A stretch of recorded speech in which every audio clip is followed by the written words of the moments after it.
नमस्कार दोस्तों, आज मैं वैश्विक आतंकवाद पर मैं अपना विचार व्यक्त कर रहा हूं, जिस पर माननीय प्रधानमंत्री मोदी जी ने भी बताया है कि वैश्विक आतंकवाद मानव हित में अच्छा नहीं है।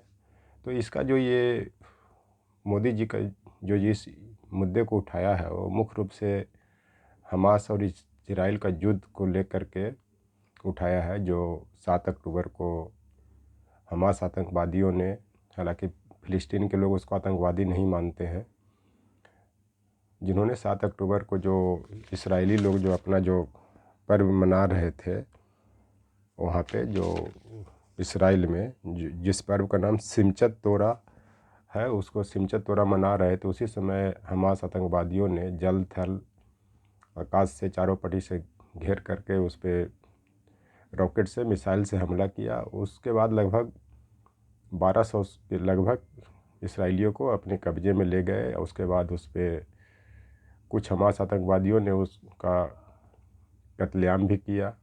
उसके बाद उनके परिवारजनों ने उनको शाबाशी भी दी, जो अच्छी बात नहीं है।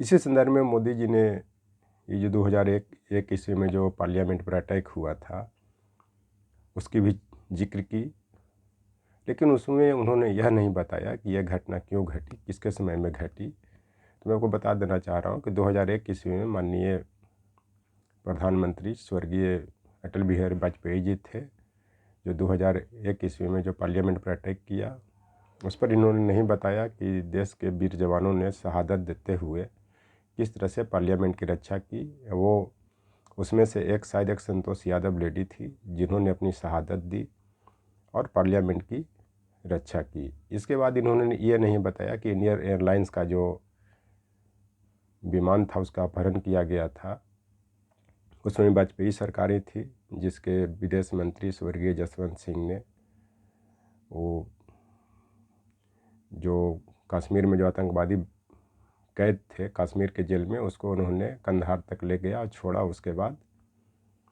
वो एयरलाइंस विमान को छोड़ा गया। कारगिल घुसपैठ भी वाजपेयी जी के समय में ही हुआ था, जो 1999 ईस्वी में हुआ था।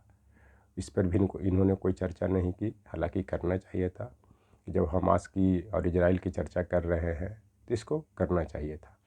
इन्होंने यह नहीं बताया कि जो भी 2016 में चाहे पठानकोट का अटैक हो, चाहे जम्मू में सीआरपीएफ के जो बटालियन जा रहे थे, जो प्लाटून जा रहे थे, उस पर जो आक्रमण हुआ, जिसके परिणाम स्वरूप बालाकोट अटैक किया गया, उसकी इन्होंने चर्चा नहीं की। लेकिन मैं ये सब इस कारण बता दे रहा हूँ कि आदमी के जो वास्तविक जो घर का मालिक होता है या हेड होता है, उसको जेन्युइन चीज़ को, सही चीज़ को बताना चाहिए कि इस तरह से आतंकवाद तो किसी भी मानव के लिए, किसी भी देश के लिए बहुत बड़ा नुकसानदायक होता है। लेकिन देश में जो इस तरह की परिस्थितियाँ बनी, इस तरह का जो इतिहास है, इससे सबक लेने की ज़रूरत है और देश की जनता को इसके लिए हमेशा तत्पर रहना चाहिए, भारत माँ की रक्षा के लिए रहना चाहिए। क्योंकि जब आप देश की इतिहास बताएंगे, देश के बारे में बताएंगे, चाहे जिस इशू पर बता रहे हैं, तो उससे देश के लोगों को सबक मिलेगी, उससे सीख मिलेगी, उसके लिए अलर्ट रहेंगे, एक देशभक्ति की भावना जगेगी। क्योंकि लगभग 10 से 15 साल के बाद एक जनरेशन बदल जाता है। तो ये 1999 से ले ले, चाहे वो इंडियन एयरलाइंस का विमान हो जो नेपाल से चल करके भारत आ रहा था, लेकिन उसको वो अमृतसर के आसपास से ही अपन में या फिर वहीं से उस पर आतंकवादी चढ़े थे, उसको कब्जा करके उसका अपहरण कर लिया गया था। उसके बाद अभी 2017 ईस्वी में जो डोकलाम का जो विवाद है, जो घुसपैठ चीनी सेना ने घुसपैठ कर रखा है, डोकलाम का है, देप्सांग है या गलवान घाटी है, ये सब भी एक तरह से आतंकवादी घुसपैठी कहा जा सकता है। क्योंकि कोई भी आदमी अगर वो किसी देश का सेना हो, चाहे और कोई हो, लीगल पद पर भी बैठा हुआ है, लेकिन अगर वो गलत काम करता है तो आतंकवाद ही होता है या वो उसमें लिप्त होता है। जिसे पाकिस्तानी सेना प्रशिक्षित होकर के या उसका रिटायर्ड सेना प्रशिक्षित होकर के भारत में घुसपैठ करता है।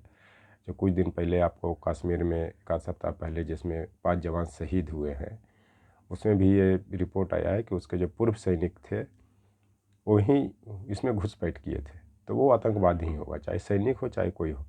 इस तरह से इनको जो चीनी सेना है उसको भी आतंकवादी घोषित करना चाहिए, ताकि देश की विश्व की जनता को पता चले कि सिर्फ आतंकवाद वो नहीं है कि जो नन एक्टर पद पर बैठा हुआ, नन स्टेट एक्टर पर। नन स्टेट एक्टर उसको कहते हैं जो राज्य के तहत नहीं आते हैं, जो गलत काम करते हैं, चाहे वो राज्य के प्रशिक्षण में करे व सरकार के प्रशिक्षण में करे, उसी को गैर राज्य कार्यकर्ता कहते हैं। तो इसमें आतंकवादी, उग्रवादी, चाहे वो घुसपैठ करने वाले सेना हो, चाहे चीनी सेना हो, चाहे पाकिस्तानी सेना हो, ये सब उसमें शामिल हो जाते हैं।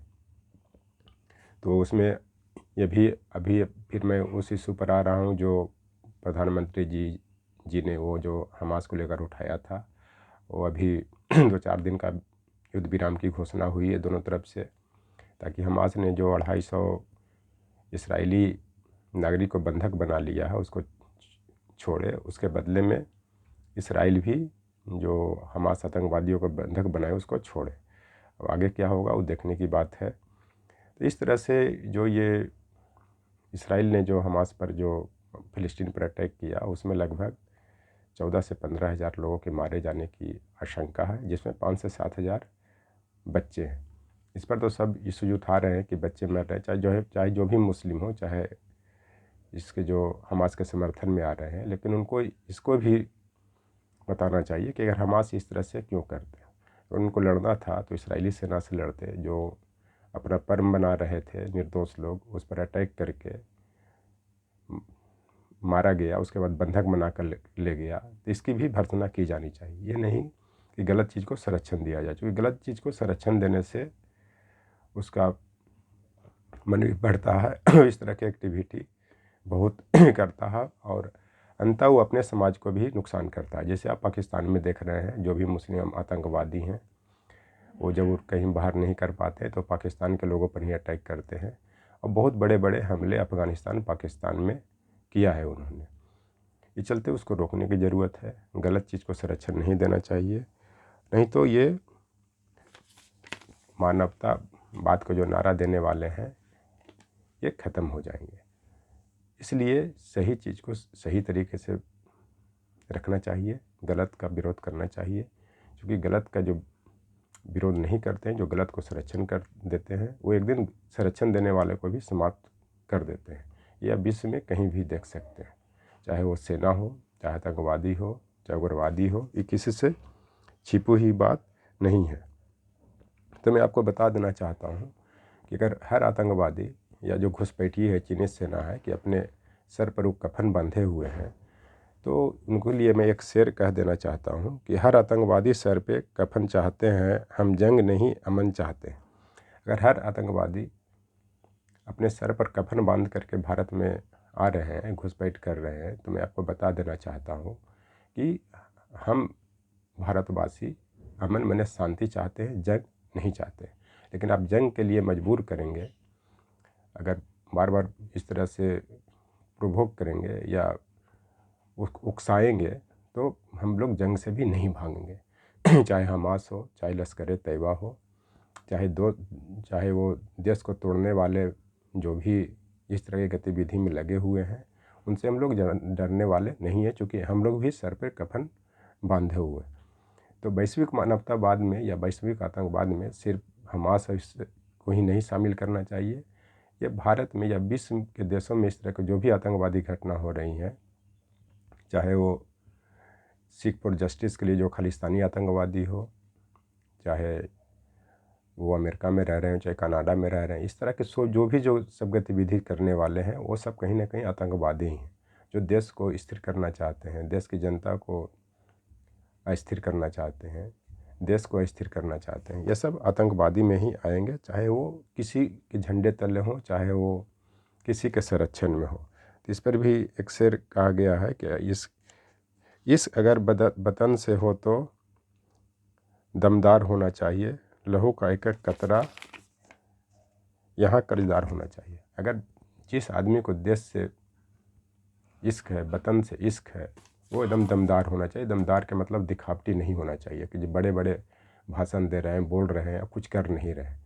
वो एकदम दमदार होना चाहिए। मेरा कहने का मतलब कि उसमें किसी तरह की कमी नहीं होनी चाहिए। और इसमें जो है, जो लहू का एक एक कतरा हो, वो देश के लिए कर्जदार होना चाहिए। कर्जदार का मतलब ये होता है कि अगर आप देश में पल बढ़ रहे हैं, देश के संसाधन का उपयोग कर रहे हैं, तो देश के लिए एक एक लहू या एक एक खून का कतरा या एक एक खून का बूंद बहाने के लिए तैयार रहें। तभी ये वैश्विक आतंकवाद से, लश्कर तैयबा से, चीनी घुसपैठ से हम लोग मुकाबला कर सकेंगे। सिर्फ बड़े बड़े पद पर बैठ करके, प्रधानमंत्री के पद पर, गृह मंत्री के पद पर, रक्षा मंत्री के पद पर या मुख्यमंत्री के पद पर बैठकर बोलने से कुछ नहीं होगा। Thank you.